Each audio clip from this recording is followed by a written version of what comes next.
हमने अपनी संभाग की रीजनल कॉन्क्लेव करने का जो प्रयास किया था, जैसा कि जानकारी कि 7 दिसंबर की हमारी नर्मदापुरम अर्थात पुराने होशंगाबाद ज़िले में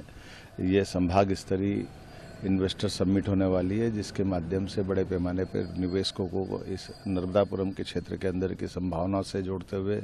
प्रदेश की आर्थिक बेहतरी के लिए हम काम करने वाले हैं। इसी में भी सभी सेक्टर के लोगों को आमंत्रित किया है। आईटी से लगा करके हेल्थ, एजुकेशन, टूरिज्म या हेवी इंडस्ट्री, एमएसएमई या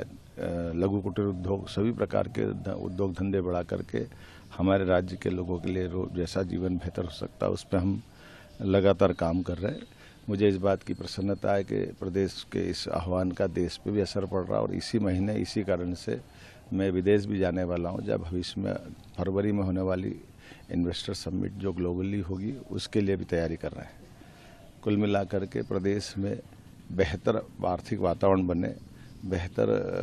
अवसर लोगों को मिले और यहाँ का जो बौद्धिक क्षमता वाले हमारे युवा मित्र हैं उनको बाहर नहीं जाना पड़े, उनको यहीं काम मिले, इस दिशा में सरकार लगातार प्रयास कर रही है।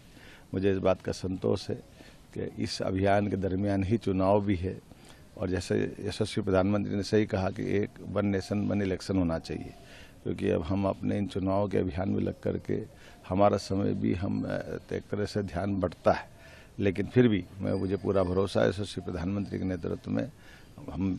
न केवल झारखंड जीतेंगे बल्कि महाराष्ट्र भी जीतेंगे और बुधनी और विजयपुर दोनों उपचुनाव भी हम जीतेंगे। मैं आज स्वयं झारखंड के 3 अलग अलग सभाओं को लेने जा रहा हूं, जिसमें देवघर जय बाबा ज्योतिर्लिंग के रूप में विराजमान है। इसी प्रकार से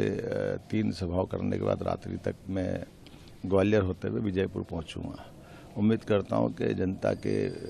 दिलों के अंदर होने वाली हलचलों में भाजपा के साथ जुड़ने का जो भाव दिखाई दे रहा है, उस भरोसे से भाजपा न केवल जीतेगी बल्कि हम सब मिलकर के प्रदेश की बेहतरी के लिए आगे बढ़ेंगे। आइए भाजपा से जुड़िए, एक बार फिर विजय अभियान में शारिक होइए। बहुत धन्यवाद।